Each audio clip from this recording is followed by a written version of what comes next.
Hello साथियों, मैं आप सभी का साथी विपिन मौर्य। आप सभी का अपनी future growth app YouTube classes Hindi by Vipin sir पर हार्दिक वंदन एवं अभिनंदन करते हैं। उम्मीद करते हैं कि आप लोग को आवाज़ हमारी क्लियर और वीडियो क्वालिटी क्लियर जा रही होगी।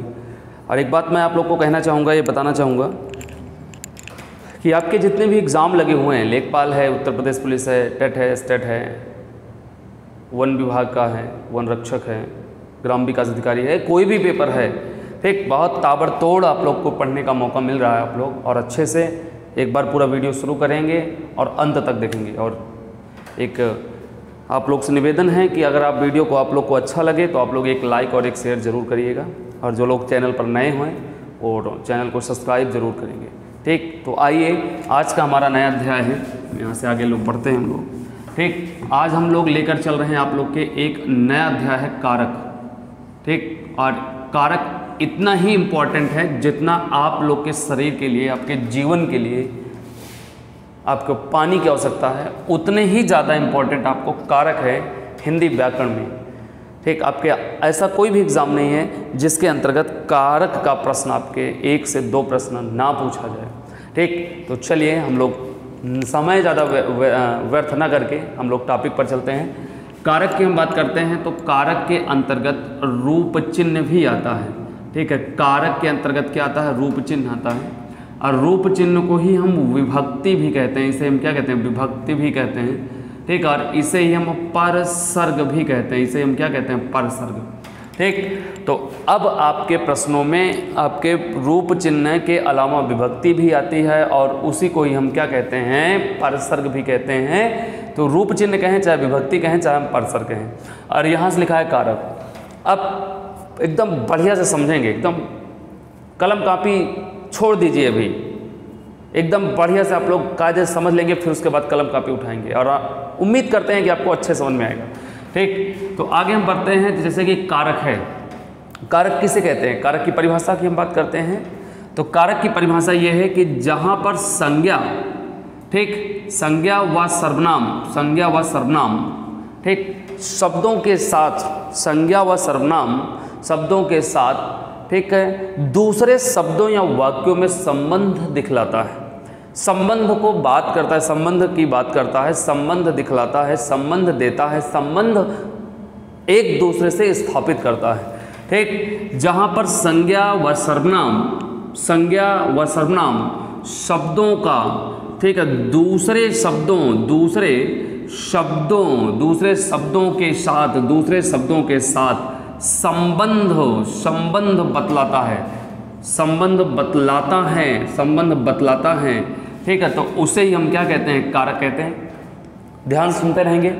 ठीक, संज्ञा सर्वनाम, जो आपके संज्ञा सर्वनाम आप लोग पढ़ते हो, दूसरे शब्दों के साथ संबंध की बात करते हैं, संबंध दिखलाता है, तो उसे ही हम क्या कहते हैं? कारक कहते हैं। और रूप चिन्ह के द्वारा संबंध दिखलाया जाता है, यानी कहने का मतलब ये है कि जिसके द्वारा संबंध दिखलाया जाता है, जिसके द्वारा संबंध स्थापित किया जाता है, वो हमारा क्या कहलाता है? रूप चिन्ह कहलाता है। एक उदाहरण देखिए, अब जैसे यहाँ से लिखा जाए, राम ने रावण को मारा। एक उदाहरण देखिए, राम ने रावण को मारा। अब राम और रावण का संबंध किससे दिखाया गया? ने से दिखाया गया। और मारा यहाँ से किसके दिखाया गया? को से दिखाया गया। ठीक है, तो ये क्या है? आपका रूप चिन्ह है। और रूप चिन्ह किसके अंतर्गत पढ़ा जाता है? कारक के अंतर्गत पढ़ा जाता है। ठीक, तो कहने का मतलब है, और ये राम और ये रावण आपकी क्या है? संज्ञा है। क्या है? संज्ञा है। तो जहाँ पर संज्ञा या सर्वनाम दूसरे शब्दों, संज्ञा सर्वनाम दूसरे शब्दों के साथ संबंध की बात कराता है, और संबंध किसने दिखाया है? ने और को ने दिखाया है। अब यहाँ संबंध की बात करेगा तो उसे ही हम क्या कहते हैं? कारक कहते हैं। और ये संबंध राम और रावण का संबंध किसने दिखलाया है? ने दिखाया है। और जो संबंध को दिखलाता है उसे ही हम क्या कहते हैं? रूप चिन्ह कहते हैं। उसे हम क्या कहते हैं? रूप चिन्ह कहते हैं। यहाँ से ध्यान में रखिएगा, ये आप लोग की कारक की परिभाषा और रूप चिन्ह के बाद परिभाषा। संबंध शब्दों में जो दिखलाता है,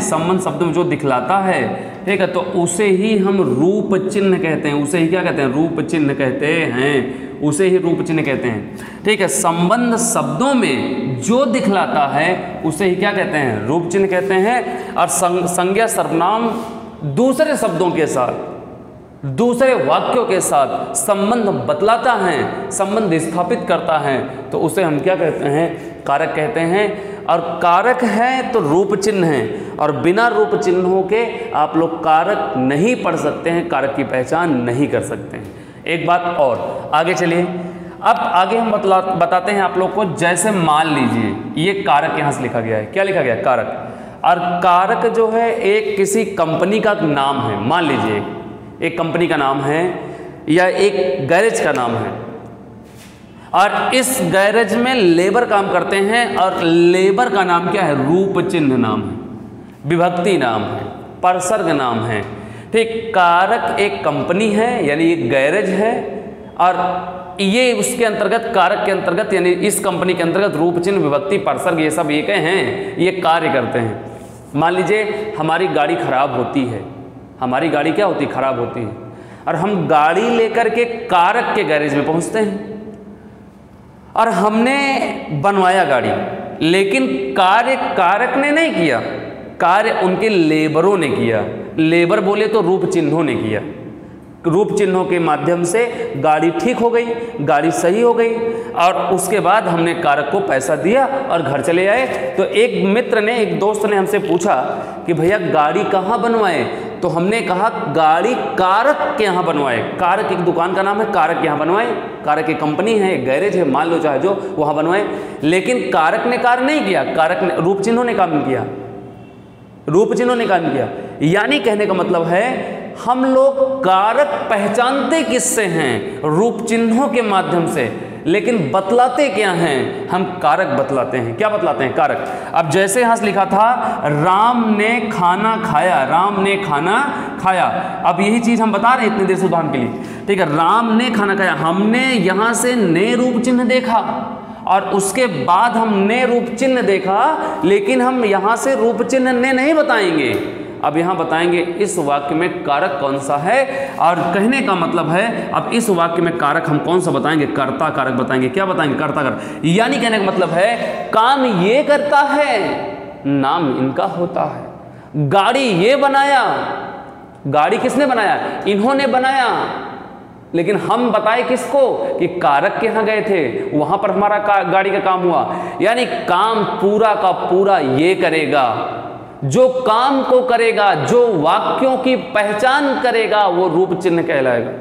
जो वाक्यों की पहचान करता है, ठीक है, जो वाक्यों को पहचानता है, उसे हम रूप चिन्ह कहते हैं। और बतलाते जो हैं हम, जो हम नाम उछालते हैं, वो किसका उछालते हैं? कारक का। यानी कहने का मतलब है कि ने के द्वारा हमने पहचान की, और ने क्या है? रूप चिन्ह है, परसर्ग है, विभक्ति है, लेकिन हमने बताया क्या? कि इसमें कारक कौन सा है। तो अब यहाँ से कर्ता कारक निकल गया।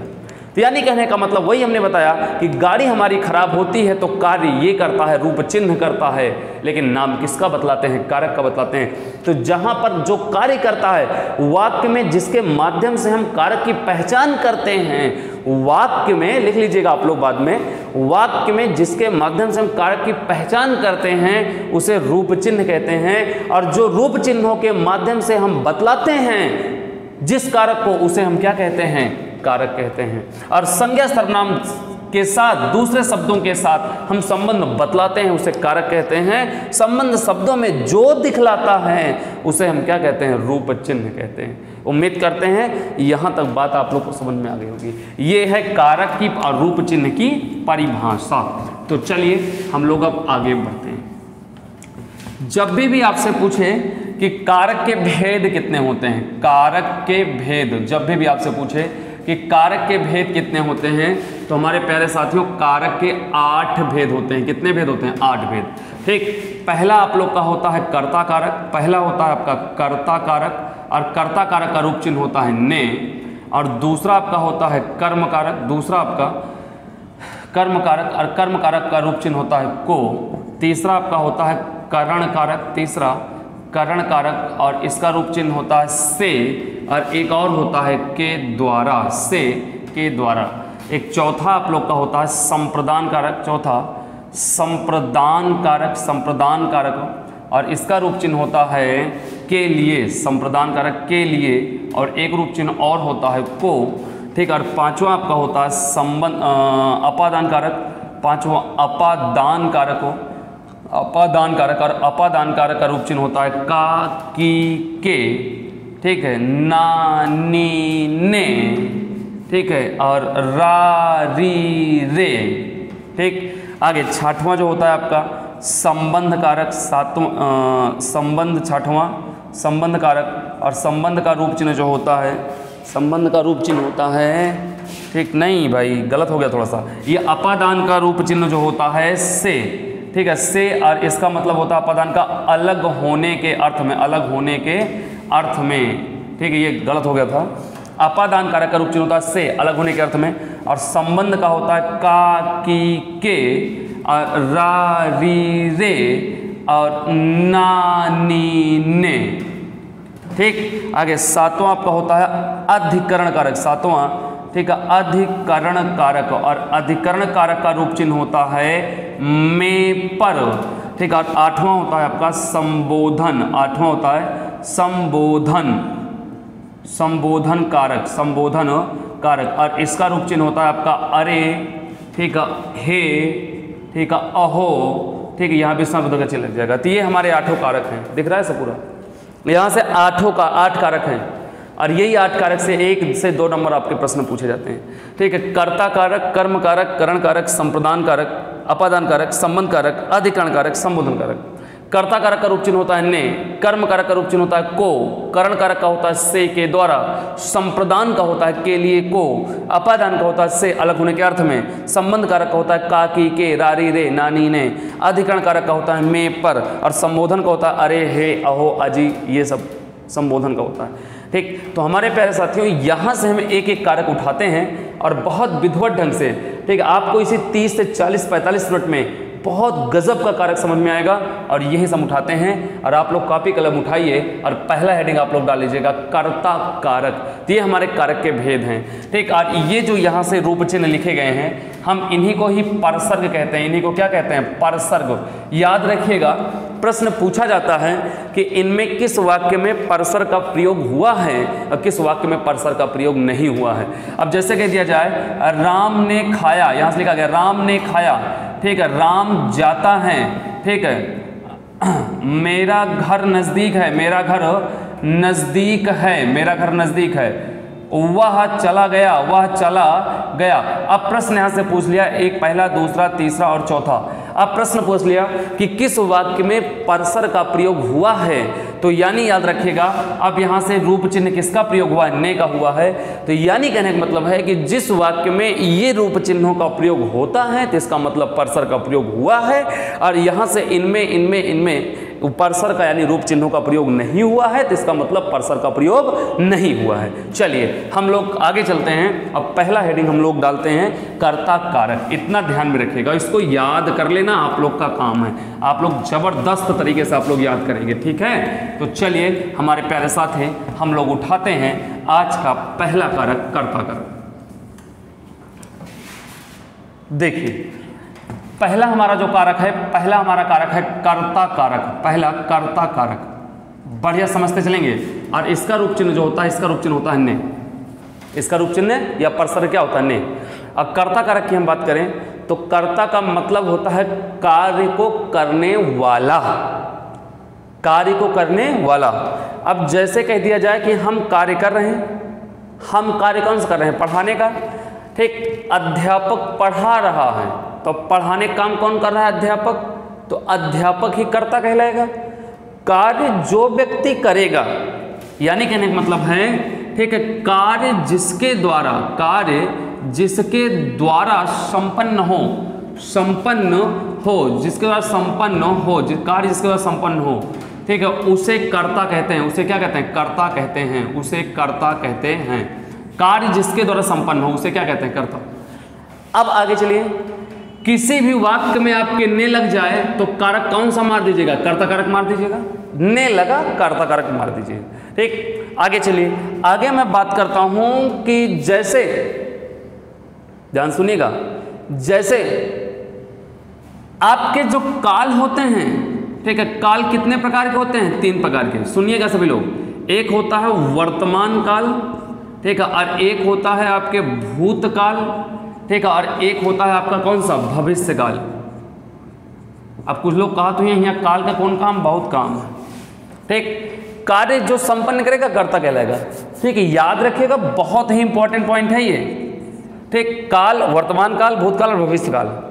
हमारे भूतकाल के क्रिया में, याद रखेंगे, भूतकाल के ही क्रिया में ने का प्रयोग होता है। यानी कहने का मतलब है कि अगर वह भूतकाल का वाक्य है तो उसी भूतकाल के अंतर्गत ने परसर्ग का प्रयोग होता है, और हमारे वर्तमान काल में ने का प्रयोग नहीं होता है, भविष्य काल के वाक्यों में ने का प्रयोग नहीं होता है।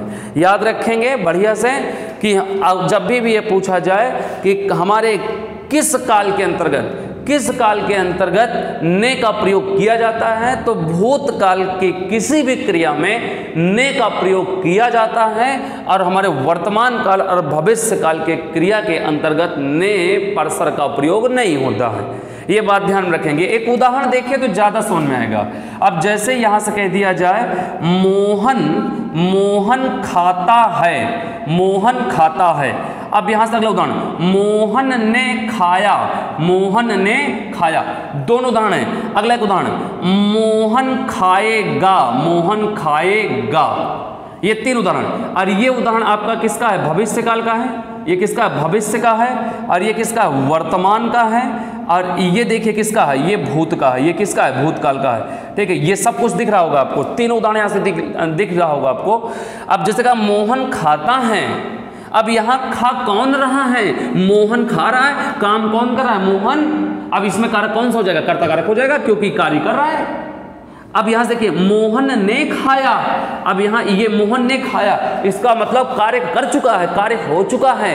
अब मोहन ने खाया, अब यहां से ने लग गया है, और ये भूतकाल की किसी भी क्रिया में ने का प्रयोग होता है। हमेशा ध्यान रखिएगा, कर्ता कारक का अगर वाक्य है तो भूतकाल के किसी भी क्रिया में ने परसर का प्रयोग जरूर होता है। अब मोहन ने खाया, अब मोहन खाएगा, खाएगा कौन? मोहन। और मोहन क्या है? कर्ता है। अब इस वाक्य में कारक कौन सा है? कर्ता कारक है। उम्मीद करिए समझ में आएगा हुई। यानी कहने का मतलब है कि जो कार्य को संपन्न करेगा उसे कर्ता कहेंगे, ठीक है। भूतकाल के क्रिया में ने का प्रयोग होता है, और वर्तमान काल और भविष्य काल के किसी भी कर्ता कारक में अगर वाक्य कर्ता कारक का है तो कभी भी ने का प्रयोग नहीं होता है, कभी नहीं होता है। ये बात ध्यान में रखिएगा। अब जैसे कोई भी उदाहरण यहाँ से अब हम लिख सकते हैं, कोई भी उदाहरण। अब जैसे कह दिया जाए राम पढ़ता है, राम पढ़ता है। अब बताओ पढ़ कौन रहा है? राम। अब इसी के लिए राम ने पढ़ा, राम ने पढ़ा है, राम ने पढ़ा है। और राम ने पढ़ा है तो इसका मतलब ये क्रिया समाप्त कर चुका है, और ये क्रिया किसकी बन गई? ये भूतकाल बन गई। अब यहां से क्या लगा हुआ है? ने लगा है। अगले दे जा, राम पढ़ेगा, राम पढ़ेगा।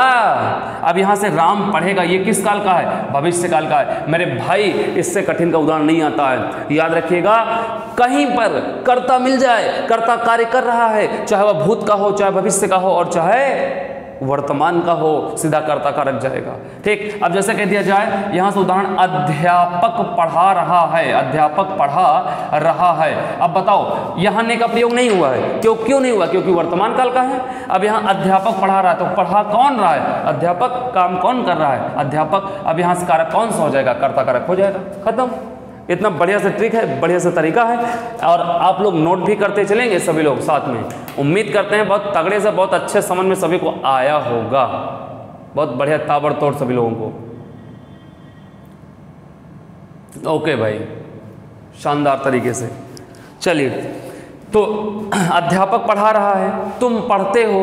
राम जाता है, वह घर गया, ठीक। वह घर गया है ना। वह घर जाएगा, तुम पढ़ोगे, तुम खाना खाओगे, अध्यापक पढ़ाएगा। राम मारता है, यहां से लिख दिया जाए राम पीटता है। अब बताओ पीटता कौन है? राम पीटता है। यही कारक कौन सा है? कर्ता कारक। तो बस इतना ध्यान रखिएगा। और बाकी एक बात और बताना चाहेंगे फिर से कि हमारे कर्ता कारक में भूतकाल के क्रिया में ने का प्रयोग होता है और हमारे वर्तमान काल और भविष्य काल में ने परसर का प्रयोग नहीं होता है। ठीक, ये बात ध्यान रखिएगा। आगे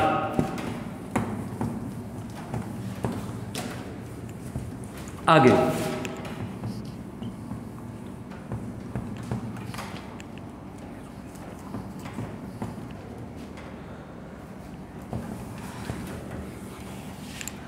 अगला कारक है आपका दूसरा कर्म कारक। दूसरा कौन सा है? कर्म कारक। और कर्म का रूप चिन्ह क्या होता है? को।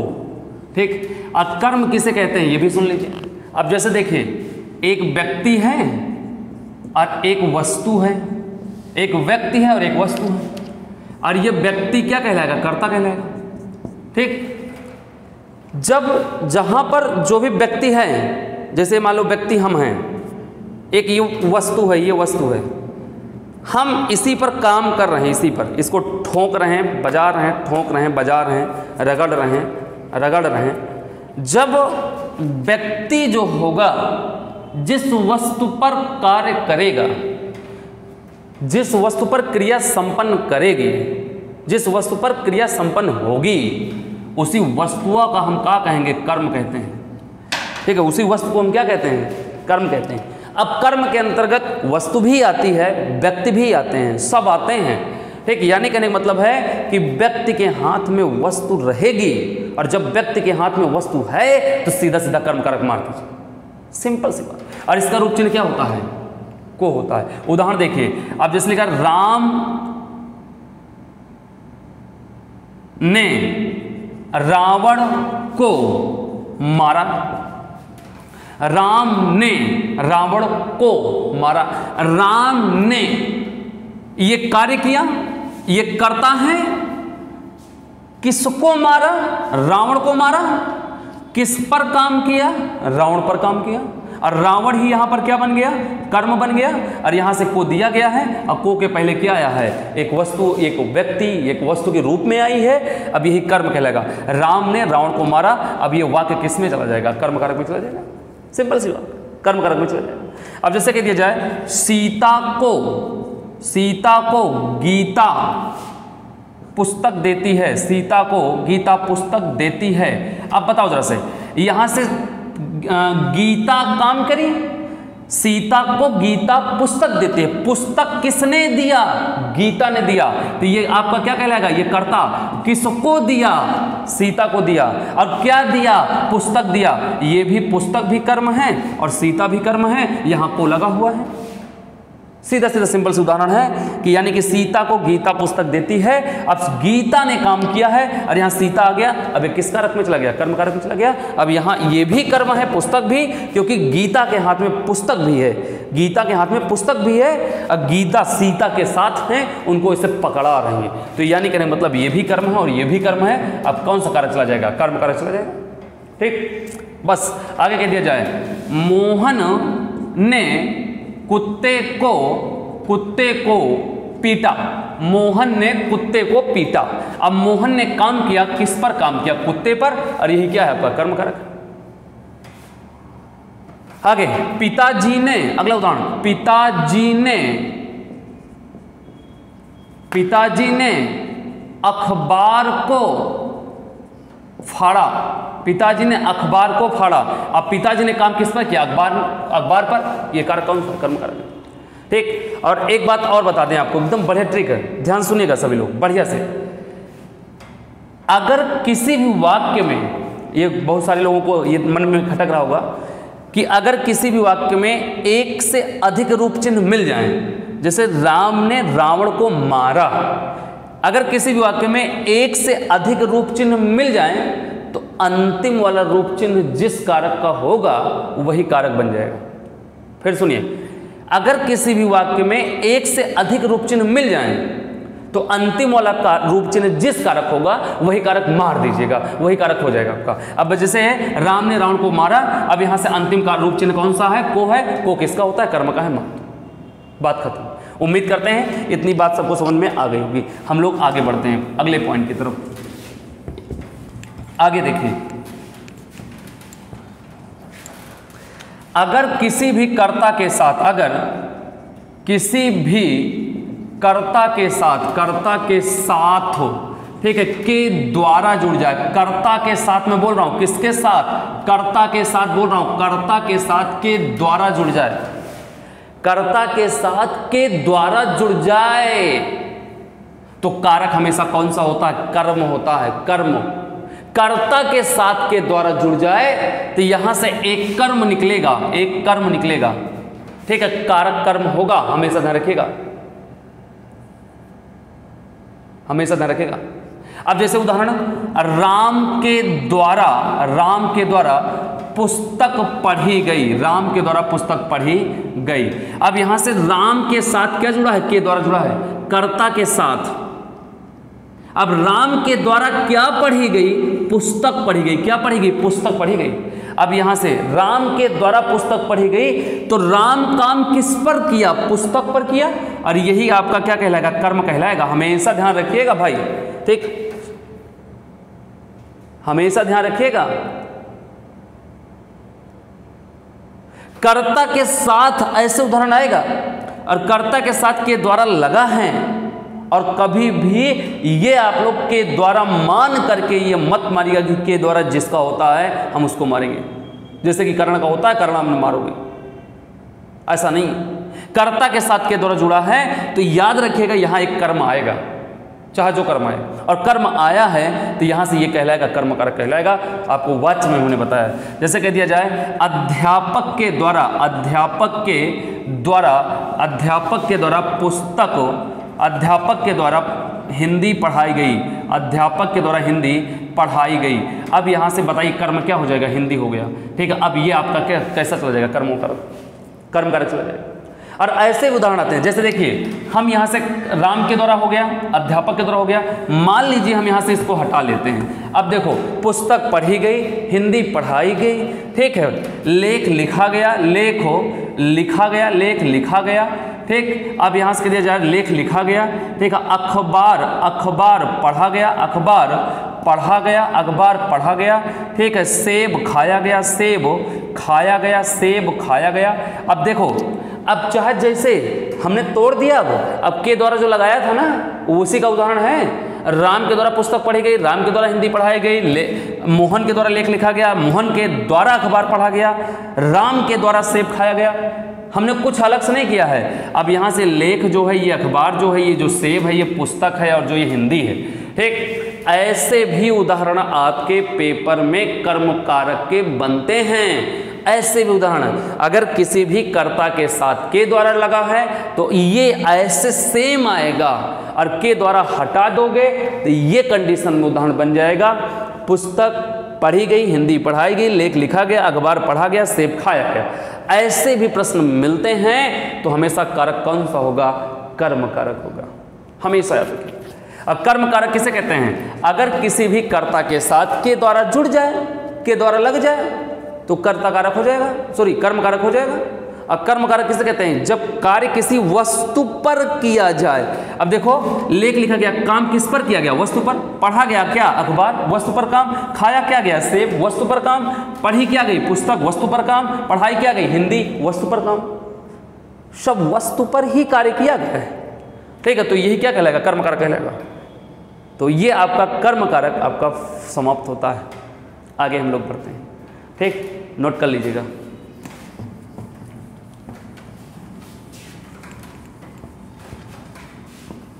चलिए, तीसरा कारक है आप लोग का करण कारक। तीसरा करण कारक, और करण कारक, और करण कारक का रूप चिन्ह होता है से के द्वारा।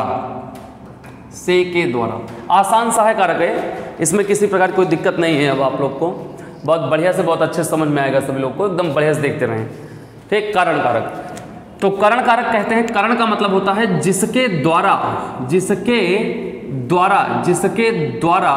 कार्य संपन्न किया जाए, कार्य संपन्न किया जाए। क्या बात है, इतने शॉर्ट, इतने आसान कैसे, ठीक। जिसके द्वारा कार्य संपन्न किया जाए। देखो यहां से के द्वारा आ गया है, के द्वारा, और यहां पर के द्वारा लिखा गया है, या यूं कहा जाए जिससे क्रिया संपन्न की जाए, जिससे क्रिया संपन्न की जाए, संपन्न की जाए, जिससे क्रिया संपन्न की जाए, उसे क्या कहते हैं? करण कारक कहते हैं। अब यहां पर क्या लग गया? से। जिसके द्वारा कार्य संपन्न किया जाए, जिससे क्रिया संपन्न की जाए, उसे क्या कहते हैं? करण। अब देखो यहां से भी आ गया, यहां के द्वारा भी आ गया ना, परिभाषा में ही आ गया।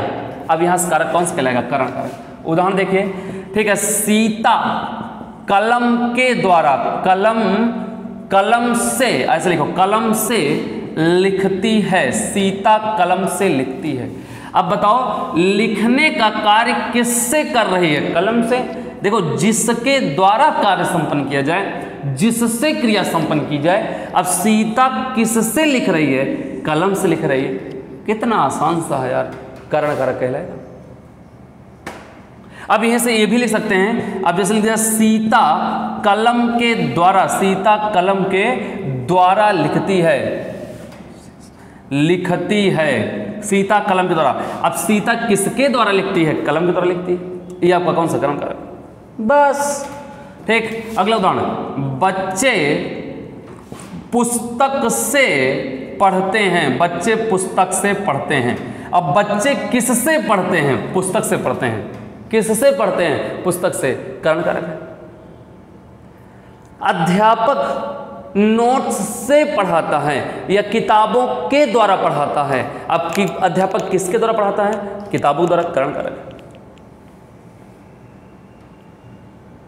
बस।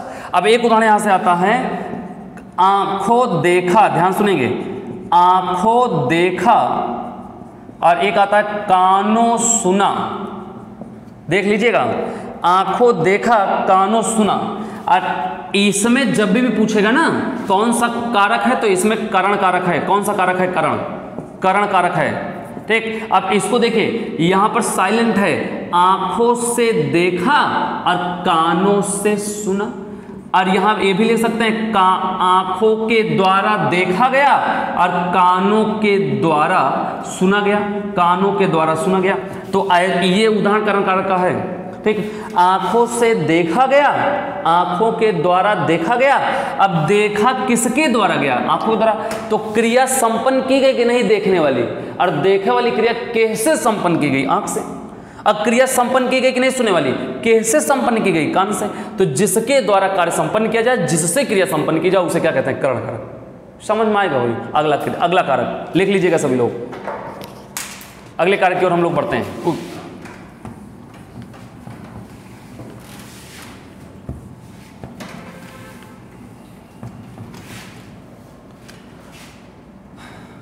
चौथा है आपका संप्रदान कारक। चौथा क्या है? संप्रदान कारक। ठीक है। और संप्रदान कारक का रूप चिन्ह होता है के लिए, और इसका रूप चिन्ह होता है को। दोनों होते हैं, को और के लिए। अब सुनो, जहां पर कार्य किसी दूसरे के लिए किया जाए, जहां पर कार्य किसी दूसरे के लिए किया जाए, खत्म। जहां पर कार्य किसी दूसरे के लिए किया जाए, देखो यहां से के लिए आगो कि नहीं आगो, है ना? संप्रदान कहते हैं जहां पर कार्य किसी दूसरे के लिए किया जाए। हम कार्य तोहरे लिए करी, तू कार्य के हो और के लिए करा, वह कार्य के हो और के लिए करें, उसे संप्रदान कारक कहते हैं। ठीक, खत्म। अब जैसे लिख दे जहां से अध्यापक बच्चों के लिए पुस्तकें लाए। अध्यापक बच्चों के लिए। अब बताओ अध्यापक काम किसके लिए किए? बच्चों के लिए किए कि नहीं? तो यहां पर जहां पर कार्य किसी दूसरे के लिए किया जाएगा, अब यहां से बच्चों के लिए, अध्यापक किसके लिए कार्य किया? बच्चों के लिए। ये कौन सा कहलाएगा? संप्रदान कारक। ठीक। मम्मी पापा के लिए कपड़े लाई। मम्मी पापा के लिए कपड़े लाई। अब यहां से मम्मी के लिए काम करी? पापा के लिए। अब यहां कारक कौन सा? संप्रदान कारक। अब जैसे कह दिया जाए, हमेशा ध्यान रखिएगा, पर कॉन्सेप्ट याद रखिएगा। मैं इतना आसान पढ़ा ही रहा हूं आपको। ये देखो, एक लाइन में यार बता दिया हमने परिभाषा इसकी, इतना आसान पढ़ा रहा हूँ तब भी गलत नहीं होना चाहिए। अब जैसे आगे कह दिया जाए, ठीक, और बस इतना ध्यान रखना है जहाँ पर कार्य किसी दूसरे के लिए किया जाए, बस ये कर्म जो को है ये कर्म का भी है, संप्रदान का भी है, लेकिन यहाँ कार्य किसी दूसरे के लिए होगा। अब जैसे कह दिया जाए, राजा भिखारी को भिक्षा देता है, राजा भिखारी को भिक्षा देता है। अब देखो, अब यहां से क्या आया है, को आया है, राजा काम के लिए किया, भिखारी के लिए। अब जहां पर कार्य किसी दूसरे के लिए किया जाएगा ऐसे प्रश्न आएगा, ठीक, राजा भिखारी को भिक्षा देता है, तो राजा किसको भिक्षा देता है, भिखारी को देता है। अब यहां से को आया है, अब ऐसे उदाहरण संप्रदान। और कर्म कारक में ऐसा नहीं था, राम ने रावण को पीटा, वो पे काम करिस। अब यहां से दूसरे के लिए काम हो रहा, दूसरे के लिए, और वहां दूसरे के लिए काम नहीं हो रहा, वहीं पे काम चल रहा है कर्म में, यहां दूसरों के लिए काम नहीं हो रहा है। अब जैसे कह दिया जाए, ठीक है, मंत्री प्रजा को कंबल देता है, मंत्री प्रजा को कंबल देता है। अब मंत्री प्रजा को क्या देता है, कंबल। अब यहां से कारक कौन सा, संप्रदान कारक। तो जहां पर कार्य किसी दूसरे के लिए किया जाए उसे संप्रदान कारक कहते हैं। ये थे उदाहरण। अगले कारक की ओर हम लोग बढ़ते हैं, ठीक, लिख लीजिएगा आप लोग, अगले कारक की ओर हम लोग कदम रखते हैं। कारक नंबर 5,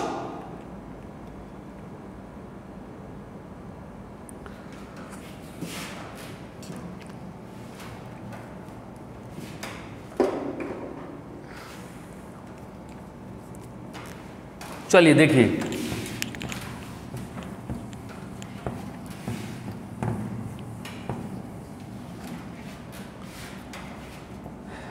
पांचवा कारक है अपादान कारक। कौन सा, अपादान कारक, ठीक है। और अपादान कारक का रूप चिन्ह होता है से, और इसका मतलब होता है अलग होने के अर्थ में, अलग होने के अर्थ में। चलो देखो बढ़िया से देखिए, जहां पर कोई वस्तु, ठीक है, अपनी मूल जगह से अलग हो जाए,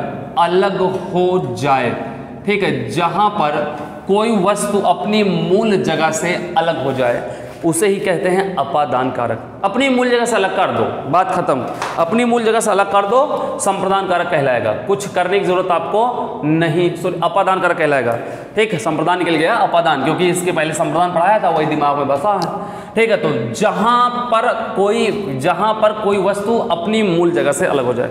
अब जैसे ये वस्तु है, ये ढक्कन है, ये ढक्कन इसकी जगह ये है, यहाँ से हम अलग कर दें, ये अलग हो गया ना, अलग हो गया ना, ये अपादान कारक है, अपादान कारक। जोड़ दोगे ना, सीता कलम से लिखती है, तो सीता के हाथ में कलम जुड़ी है, सीता कलम से करण कारक है। सीता ढक्कन फेंक दी, अलग हो गया, अपादान हो।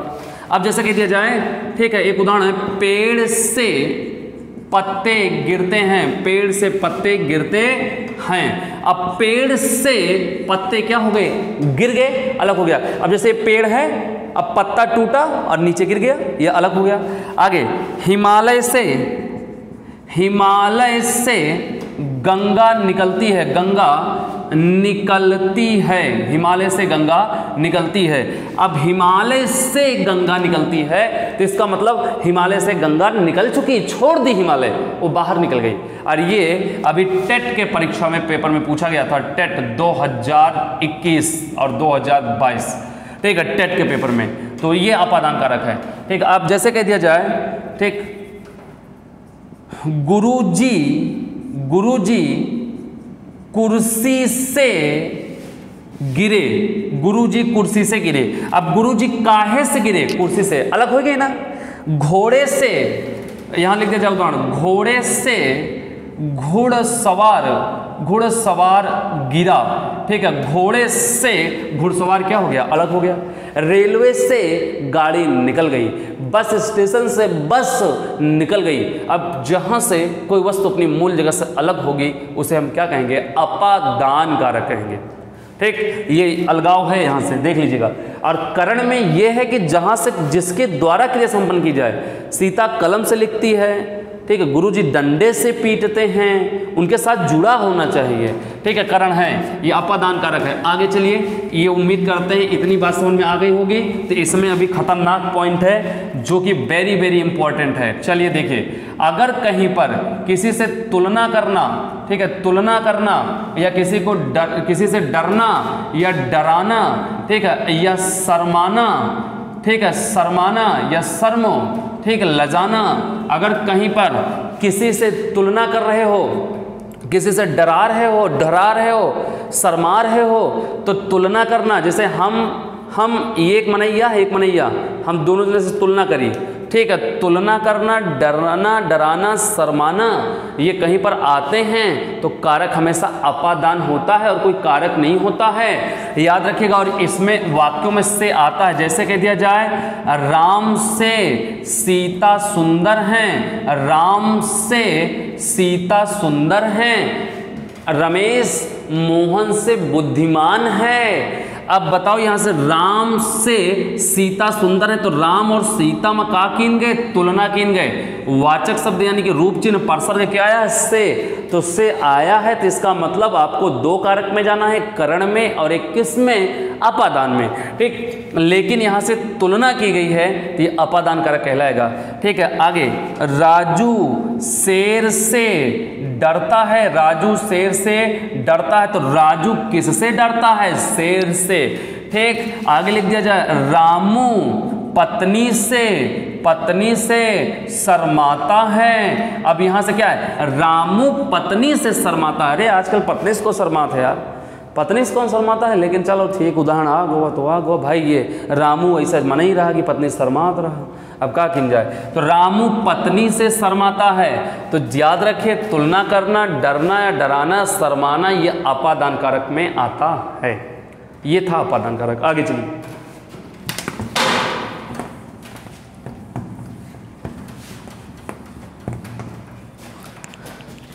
आगे 6वां कारक है संबंध कारक, ठीक है, संबंध कारक अच्छा सा है। और संबंध का हो रूप चिन्ह होता है का, की,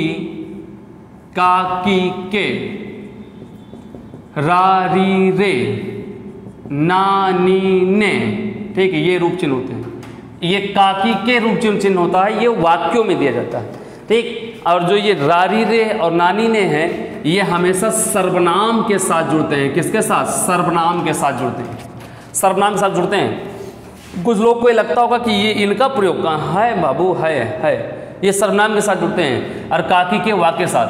अब देखिए, जहाँ पर, ठीक है, जहाँ पर संबंध दिखलाया जाता है, संबंध हो स्थापित किया जाए, संबंध स्थापित हो किया जाए, ठीक है, उसे हम क्या कहते हैं, संबंध कहते हैं। अब जैसे कह दिया जाए रामू की गाय चर रही है। अब बताओ, रामू का संबंध किससे है, गाय से। रामू का कावा गाय, संबंध कौन दिखाया, की। और जहां पर एक दूसरे में संबंध स्थापित किया जाए, संबंध कारक कहलाएगा, ठीक। आगे कह दिया जाए रामू के बच्चे पढ़ते हैं, रामू के बच्चे पढ़ते हैं, के बच्चे पढ़ते हैं, रामू के।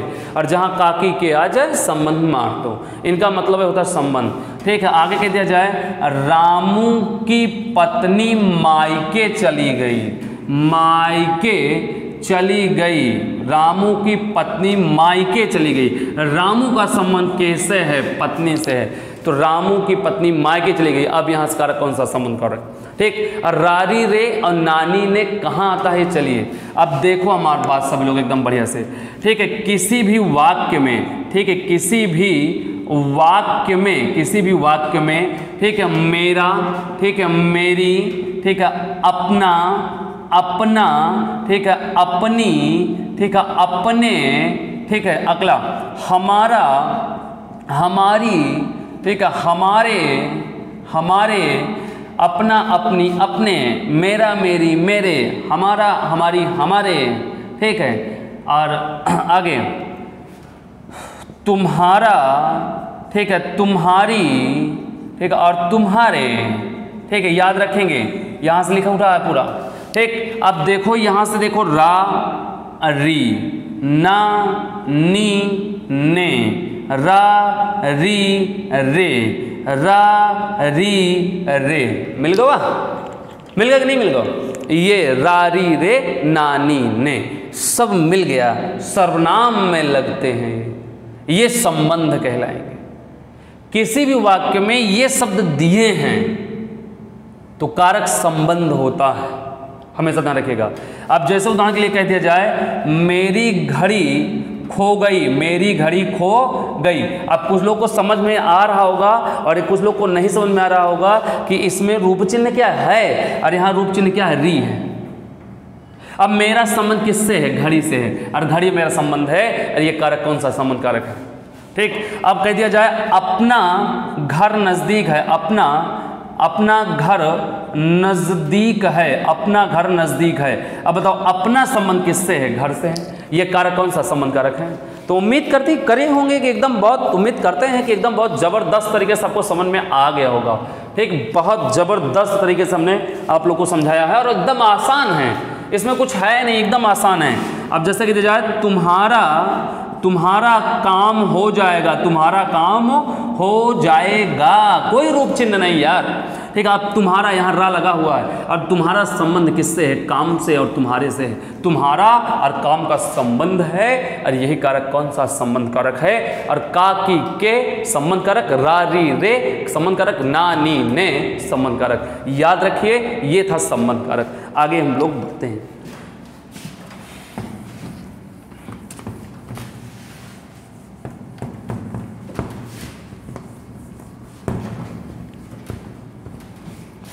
अगला है 7वां कारक है अपादान कारक। अपादान कारक और अपादान कारक का रूप चिन्ह होता है में पर। में पर इसकी परिभाषा है जहां पर किसी का आधार हो, ठीक है, आधार हो, ठीक है, उसे अपादान कारक कहते हैं। जहाँ पर किसी का आधार हो या आधार की बात करते हैं तो उसे हम अपादान कारक कहते हैं। और यहाँ में का आधार जो होता है अंदर होता है और पर का जो आधार होता है ऊपर होता है। पर का आधार ऊपर और में का आधार अंदर। अब जैसे उदाहरण यहाँ से लिख दिया जाए, उदाहरण एक है सांप बिल में बैठा है, सांप बिल में बैठा है। तो सांप बिल के अंदर ही तो बैठा है, सांप बिल के कहाँ बैठा? अंदर ही तो है। अब बिल के ऊपर तो बैठा नहीं ना, तो सांप बिल में बैठा, यहाँ से में आ गया। तो सांप का आधार जो है क्या है? बिल है। यही कारक कौन सा है? अपादान है। और किसी भी अपादान कारक में पर लगता है और में पर लगा है तो अपादान मार दीजिए। अब जैसे कह दिया जाए, ठीक है, आलमारी में, ठीक है, आलमारी में पुस्तक रखी है, आलमारी में पुस्तक रखी गई है, आलमारी में पुस्तक रखी गई है। तो आलमारी के अंदर ही तो पुस्तक है, यहाँ में लग गया है। ठीक, अगला उदाहरण पक्षी डाल पर बैठे हैं, पक्षी डाल पर बैठे हैं। अब बताओ पक्षी किस पर बैठे हैं? डाल पर बैठे हैं। तो यहाँ से पक्षी का आधार क्या है? डाल है। तो ये आपका क्या कहलाएगा? अपादान कारक कहलाएगा। सिंपल सी बात है। ठीक, आगे कह दिया जाए गुरुजी मेज पर बैठे हैं, मेज पर बैठे हैं। अब गुरुजी किस पर बैठे हैं? मेज पर बैठे हैं। मेजवा के ऊपर ही तो बैठे हैं, तो है नहीं मेजवा के अंदर वो घुस गए हैं। ठीक है, यही कहलाएगा आपका अपादान कारक। एकदम सिंपल सी बात है। ठीक, लहरों से डरकर नौका पार नहीं होती, कोशिश करने वालों की कभी हार नहीं होती है। आप कोशिश करिए, समझ में निश्चित रूप से आएगा। आपसे बढ़कर ये कारक नहीं है, निश्चित रूप से समझ में आएगा। ठीक, तो गुरुजी मेज पर बैठे हैं। ठीक है, सिंपल सी बात है। आगे रोहन घोड़े पर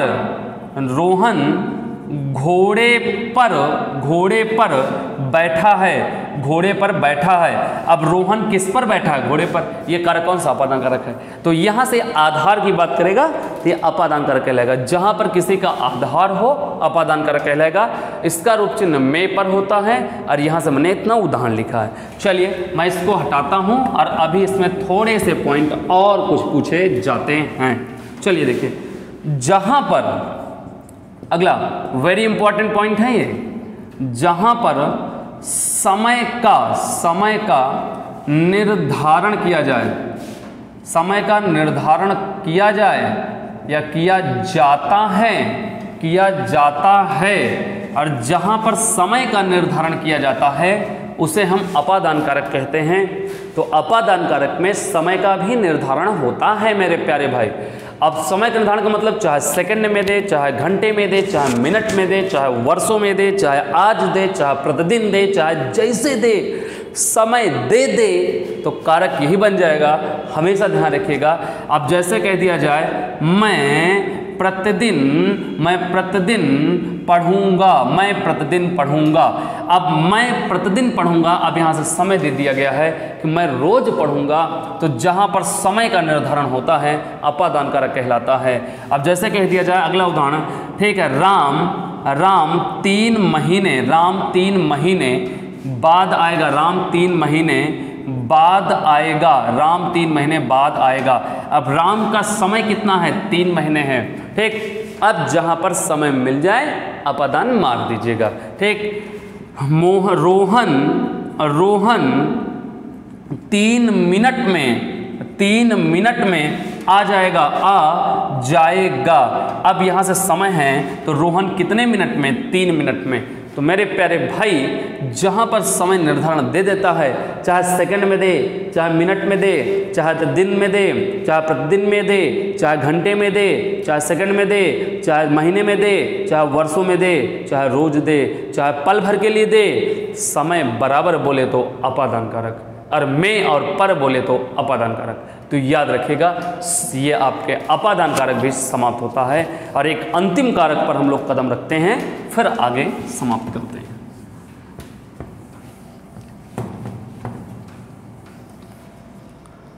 चलिए देखिए, अंतिम कारक है आपका 8वां संबोधन कारक। अब देखिए संबोधन कारक की बात करें तो इसका रूप चिन्ह जैसे अरे हो गया, हे हो गया, अहो हो गया, ठीक है, अजी हो गया, ठीक है, ये आप लोग का क्या है? संबोधन कारक है। और आगे मैं बात करूं तो संबोधन की बात करते हैं, तो संबोधन का एक चिन्ह होता है विस्मयादि बोधक, और विस्मयादि बोधक का एक चिन्ह होता है ये विस्मयादि बोधक का चिन्ह, ठीक। और आप लोग को विस्मयादि बोधक के प्रकार में 7 प्रकार विस्मयादि बोधक के पढ़ाए हैं, और 7वें प्रकार में संबोधन भी है ना। इसकी परिभाषा की बात करें तो जहां पर, ठीक है, जहां पर किसी को उपनाम से बुलाते हैं, उपनाम से पुकारते हैं, ठीक है, जहां पर किसी को उपनाम से पुकारते हैं तो उसे संबोधन कारक कहते हैं। हमेशा ध्यान रखेंगे, ठीक है, जहां पर किसी को उपनाम से बुलाएंगे, नाम नहीं लेंगे, उपनाम से बुलाएंगे, संबोधन कारक कहलाएगा। अरे, हे, अहो, अजी, ठीक है, और रे, ठीक है, संबोधन कारक है। शाबाश, है ना, संबोधन। अब जैसे कि देता उदाहरण के लिए, अब यहां से अजी सुनती हो, अब कह रहा है अजी सुनती हो, यानी कहने का मतलब ये है कि अजी नाम नहीं लेना है उनका, अजी सुन लियो, अजी सुनते हो। अब यहां से क्या उपनाम बुला रहे हैं, ठीक। और किसी भी संबोधन शब्द में आया हुआ है तो ये विस्मयादि बोधक का चिन्ह जरूर होगा, और विस्मयादि बोधक का चिन्ह नहीं है, अगर मान लीजिए यहाँ से विस्मयादि बोधक चिन्ह हटा लेते हैं तो ये वाक्य आपका वर्तनी में गलत मान लिया जाएगा। जब किसी भी विस्मयादि बोधक शब्द के साथ हमेशा विस्मयादि बोधक का चिन्ह का प्रयोग होता है। अब जैसे कह दिया जाए अरे क्या हो गया, अरे क्या हो गया, अब यहां से अब आप लोग का क्या है? अरे हो गया, ठीक। अगला उदाहरण लिख दिया जाए, हे भगवान मदद करो, हे भगवान मदद करो, और यहां से क्या आ गया? हे आ गया, ठीक। तो मेरे प्यारे भाई अरे, अहे, हे, अहो, अजी, रे, करे, सुनात नहीं का रे, बोला थी ना, ये संबोधन है। और जहां पर किसी को उपनाम से पुकारते हैं संबोधन कारक कहलाएगा, ठीक। तो ये थे आपके 8 के 8 कारक। उम्मीद करते हैं बहुत अच्छे से, बहुत विधिवत ढंग से सभी लोगों को समझ में आया होगा, ठीक। और अगर आपको ये क्लास आज की अच्छी लगी हो तो एक लाइक और एक शेयर ज़रूर करिएगा। और जो लोग चैनल पर नए हैं, अगर वो पूरा वीडियो देखें हैं, ठीक है, तो लोग सब्सक्राइब जरूर कर लेंगे। और अपने व्हाट्सएप ग्रुप, फेसबुक ग्रुप, जितने भी ग्रुप हैं आप शेयर ज़रूर करिएगा।